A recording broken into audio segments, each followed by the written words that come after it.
Hiya, my name's Johnny. Welcome to the channel. I've been seeing on TikTok a lot of these dash cams being advertised, and I thought, you know what, I actually fancy one of those for myself. So rather than order from TikTok, I thought I'd go direct to the source and order from AliExpress because they should be cheaper. Anyway, ordered it a couple of weeks ago. It came today, so I thought I'd show you what I've bought. So here it is. Car camera. That's sort of rather novel, isn't it?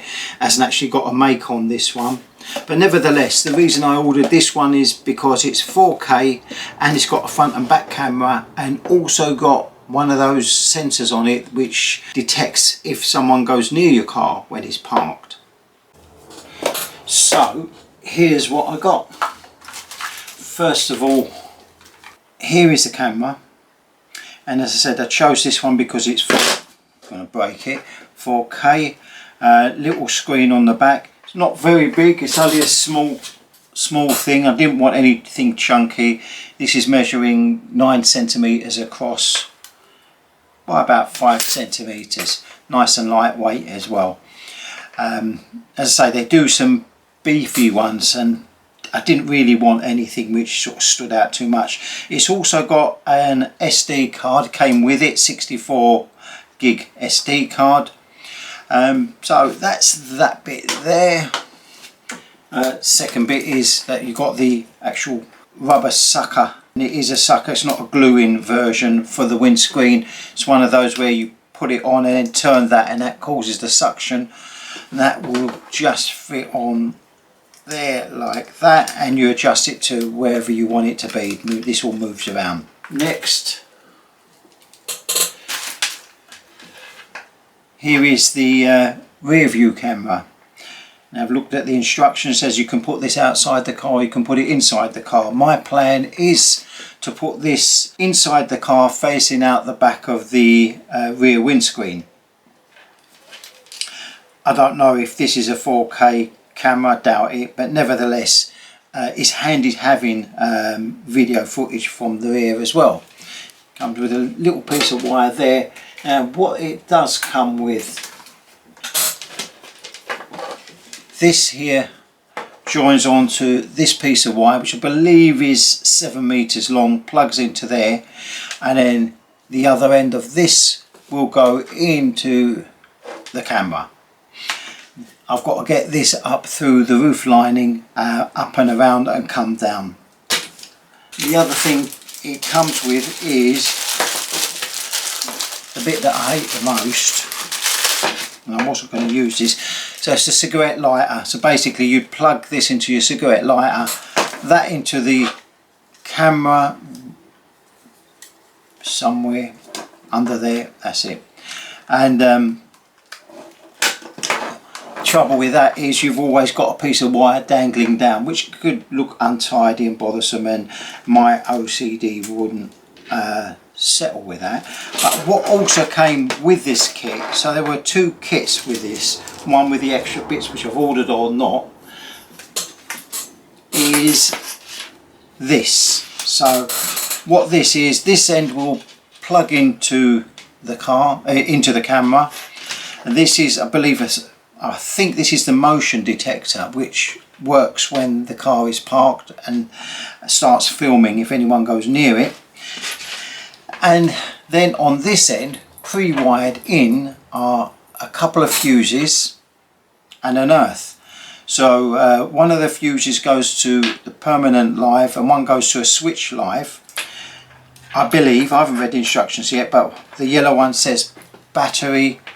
The red one says ACC, which I imagine is the accessories switch on your ignition, although mine's a push button, so I don't know what's going to happen there, but nevertheless. So this is all pre-wired. All I've got to do is work out where in the fuse box is a permanent live and which one is the switch live. So that's going to take a little bit of working out.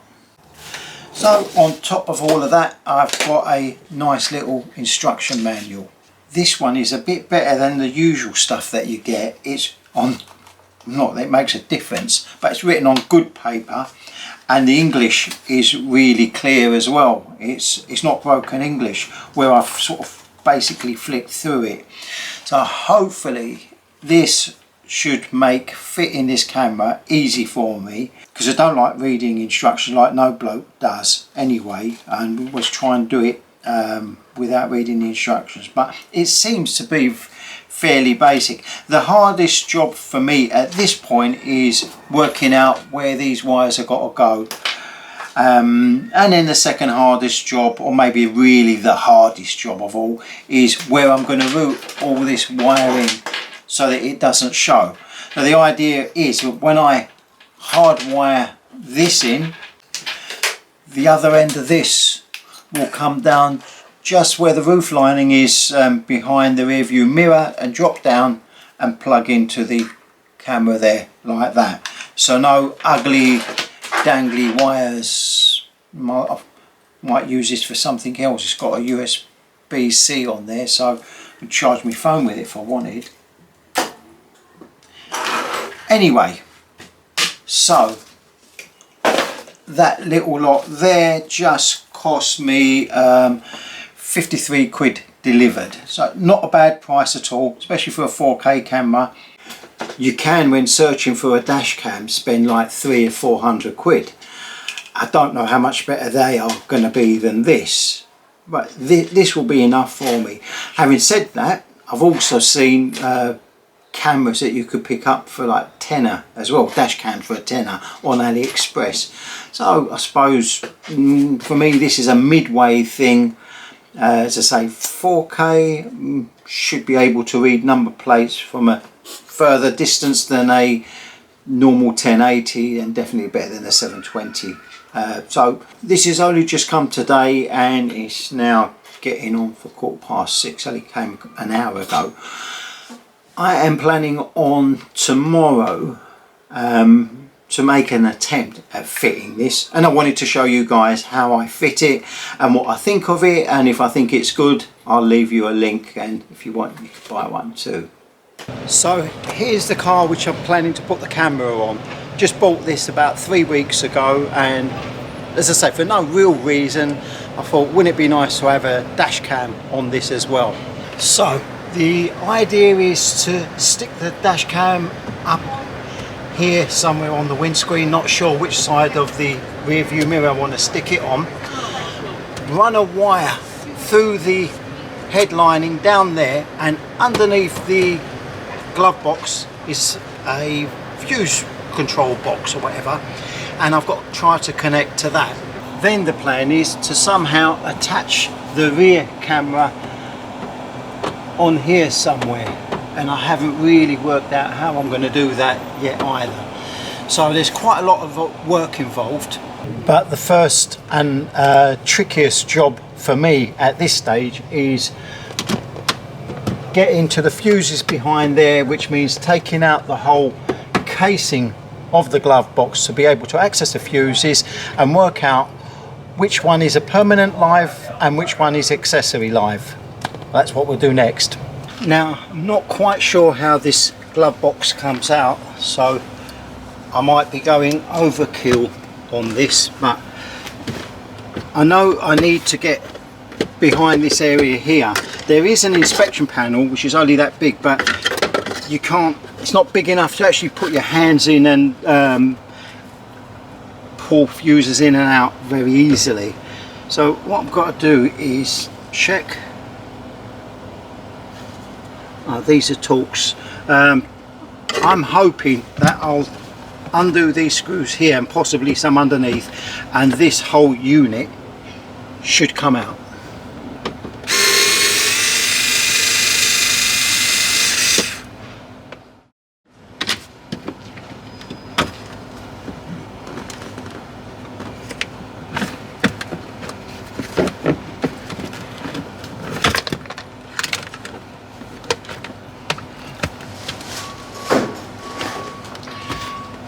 Well, apparently I don't even have to take the whole fuse box out. This cover, which I've just unscrewed from beneath, gives me pretty good access to the fuses. So That's kind of a relief. Still tight, but I can actually touch the fuses now. The next stage is to test which free fuse area is constantly live. That means it's live even when the ignition is off. And then once I've found that, then I've got to find a free fuse area which is live only when the ignition is on. So for that I'm going to need my little circuit tester. I decided that I will take the glove box out afterwards. I found a couple of little screws which holds the whole thing on, loosen them off, and looks like it, yeah, that's now a lot better. You can see now I've got a really good clear view of the fuses and of the empty slots and everything I need to get at. So having just investigated this, I think my initial plan isn't going to work. You can see where you've got all these fuses and then you've got like these empty banks here. My idea was to check them with this thing and see where there's live. Excuse the blurring, but what I've now discovered is if I take out one of these fuses, so moving in closer, you can just see there where I've taken out the fuse, it's got a contact there, but on the empty banks there are no contacts. So in other words, that's not going to do me any favours. Plugging a fuse into one of these isn't going to connect to anything because there's no tabs behind these things to connect to. So I'm going to have to work out a different way of doing this, which means now I've got to hunt around for one of these wires and see which one I can splice into to connect for permanent live and ignition live. That's suddenly got a bit harder. So I've just worked out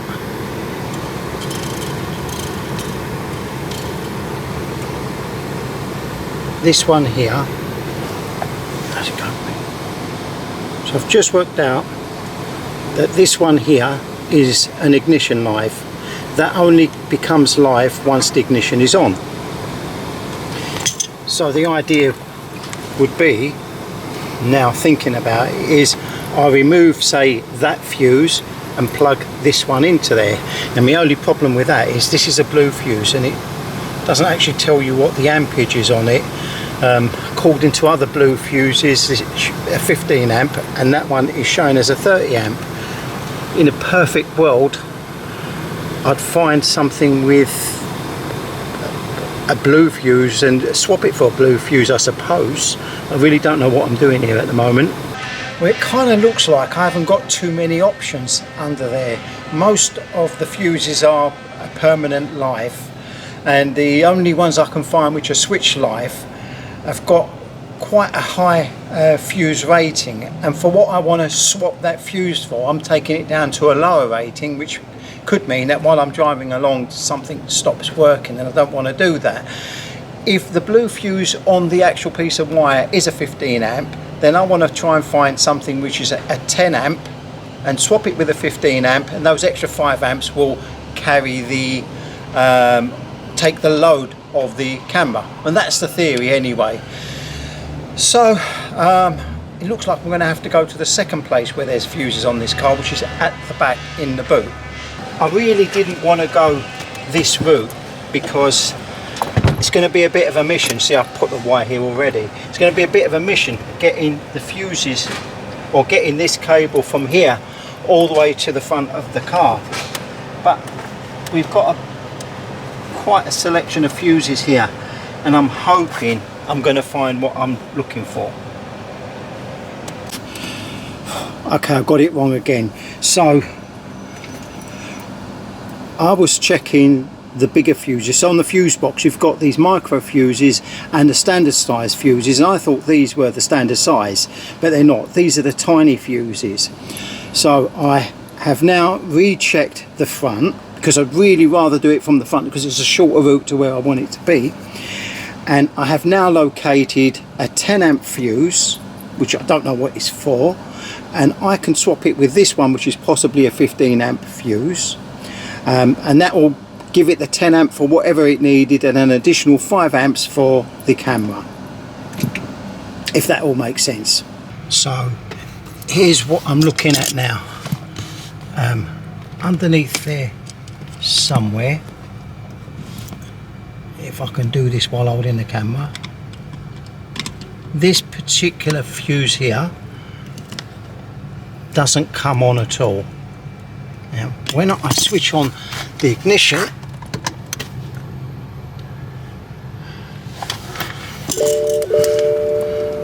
and then test this little fuse, there you go, light comes on.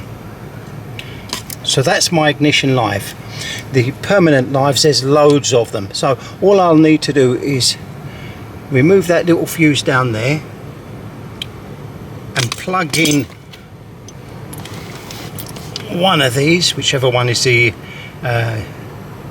red one, which is the accessory one there, and that should give me my ignition live, and then I'll just find another fuse to swap for the permanent live.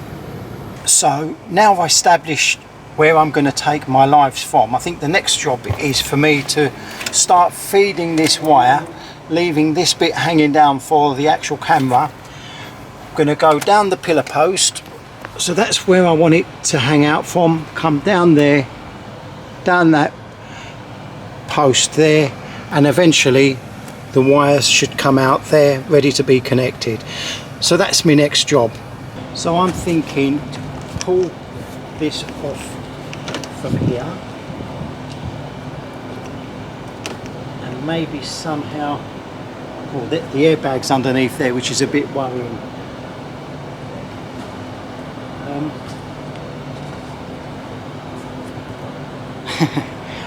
I don't know whether I should be unplugging the battery or something to begin with. It's a bit worrying with these airbags. I've got to get the wire threaded, this wire threaded down this post and out the other side of the post and down to the front of the windscreen.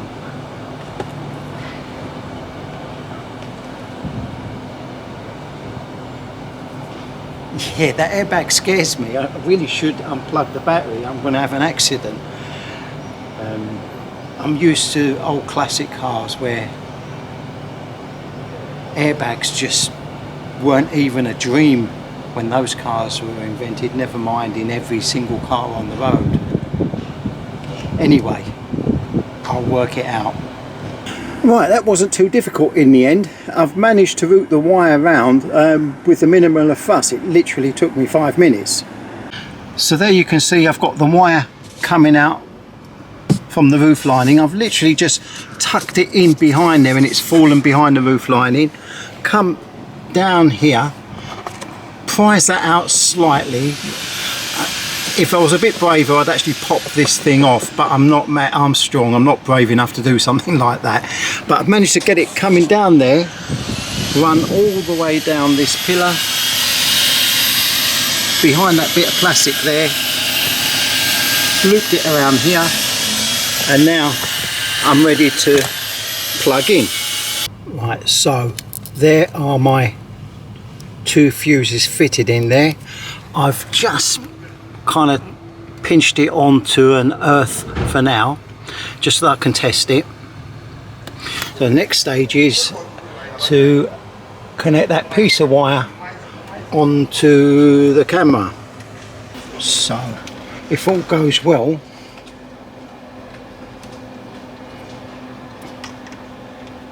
I'll plug that in there now.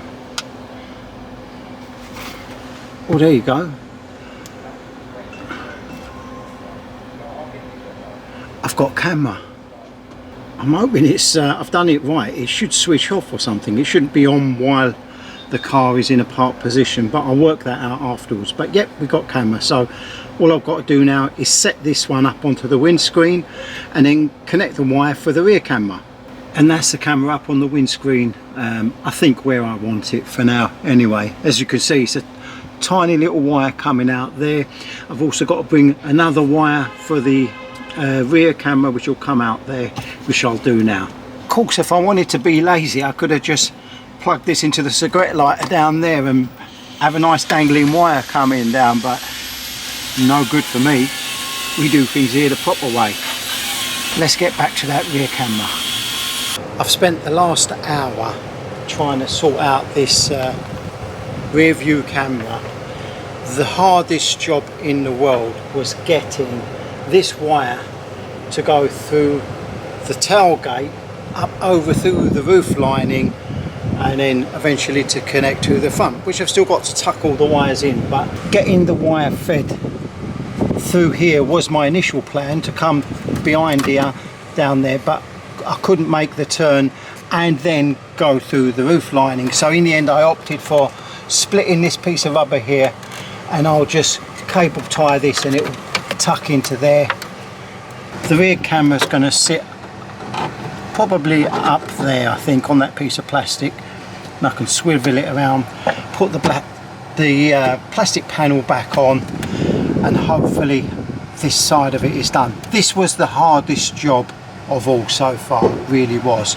Next job is to take all this wire and tuck it up underneath the roof lining and bring it all the way to the front, and eventually plug this into the camera.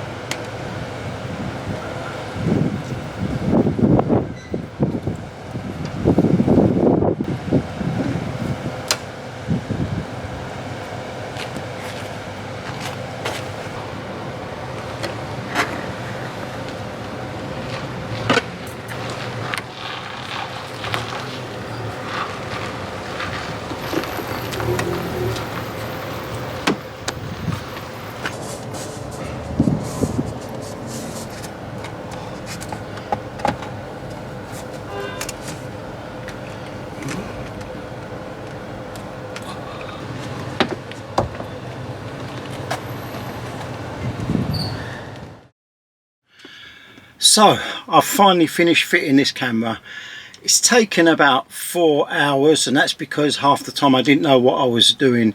I reckon if I did this again I'd probably do it in about 2. Anyway, here's a little tour. So first of all, here's the camera. I've fitted it nice and tight up near the top of the windscreen. Wires are all tucked in pretty neatly, as you can see.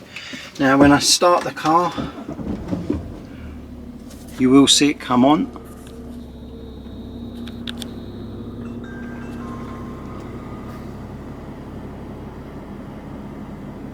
There. And so what we've got in the image at the moment, I've got the screen on the front, I've got a front view, and then in a little box there I've got the view behind me, so you can have both modes showing at the same time. I do think you can switch it from front to back and both in the instructions, and that will constantly film and loop over itself. It comes with a 64 gig card, so that's store plenty, and then it will overwrite itself when it gets to the end. So another cool feature of this camera is that you can download an app and have everything on your phone.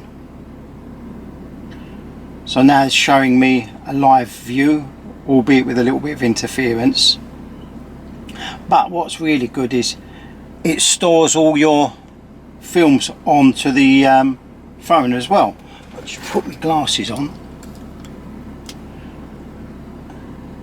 and you can see here, here's a film from earlier when I was testing it out. So all these images and videos will be stored on your phone. I'm pretty sure it does other things too. I've still got to read this instruction booklet, which isn't big at all, and it's really easy to read. But as I say, like the blokish thing is to try and work out everything and read the instructions afterwards. But I will sit tonight and read and see what other features that it has got. But you know what, for 57 quid, I thought it was a bargain. Honestly, I'm really pleased with it. Having the 2 cameras and having the sensor on it, so that if someone comes near the car at night, it picks it up and starts filming. Great value for money. What I'll do is I'll leave a link below if anyone wants to buy one. I get a little kickback if anyone does buy one anyway, but I'm not doing it for that, just really recommending what I think is a really good camera. Hope you enjoyed the video, and see you on the next one.